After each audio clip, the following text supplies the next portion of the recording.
இன்றே டவுன்லோட் செய்து உங்கள் ஃபேவரட் ஷோக்களை என்ஜாய் பண்ணுங்க. ரொம்ப தேங்க்ஸ் மாயா. எனக்கு எதுக்கு தேங்க்ஸ் சொல்ற? நீ மட்டும் இல்லைனா மொத்த குடும்பமும் வெளியே போயிருக்கும். உன்னாலதான் இப்ப குடும்பமே சந்தோஷமா இருக்கு மாயா. ரொம்ப தேங்க்ஸ் மாயா.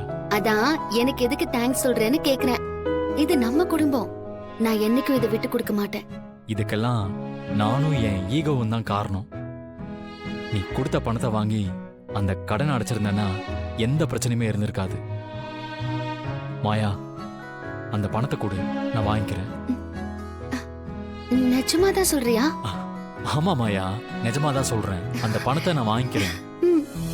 அந்த பணத்தை எடுத்துட்டு போய் அந்த ஃப்ராட் வைத்தியநாத மூஞ்சில வீசிட்டு வரேன். கொடு மாயா. இதை எடுத்துட்டு வரேன்.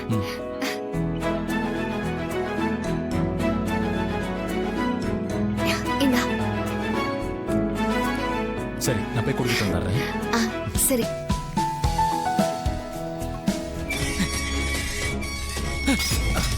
புடியா. ஏன்பா இவ்வளவு கோவப்படுற?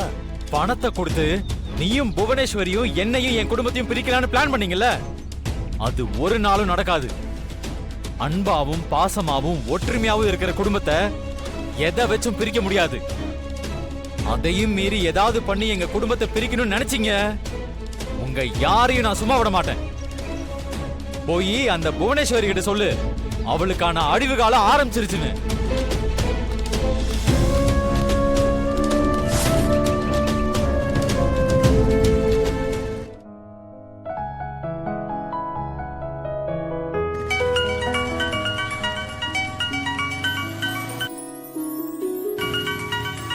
மாயா.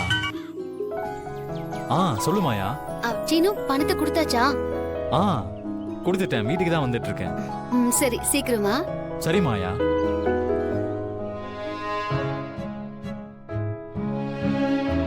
ஒரு வழியா பிரச்சனை எல்லாம் முடிஞ்சது. இதுக்கு காரணம் மாயா தான். ஆனா அவளை நிறையவே திட்டோமே. இப்ப அவளுக்கு என்ன வாங்கிட்டு போறது? என்ன சொன்னாலும் என் பொண்டாட்டி சொல் பேச்சு கேட்கவே மாட்டேங்கிறானே. டேய், இது ஒரு விஷயமாடா? பொண்டாட்டியை சமாதானப்படுத்த ஒரே ஒரு விஷயம் பண்ணா போதும்டா. மல்லிகை பூவும் அல்வாவும் வாங்கி உன் பொண்டாட்டிட்ட போடா. அவ்வளவுதான், உடனே சமாதானம் ஆயிடுவாங்க. சரிண்ணே, சரிண்ணே. ஏன்டா இவ்வளவு ஃபீல் பண்ணிட்டு இருக்க? ஆஹா, இது நல்ல ஐடியா தான். ஆனா வீட்டுக்கு தெரிஞ்சா என்ன நினைப்பாங்க? தெரியாம வாங்கிட்டு போவோம்.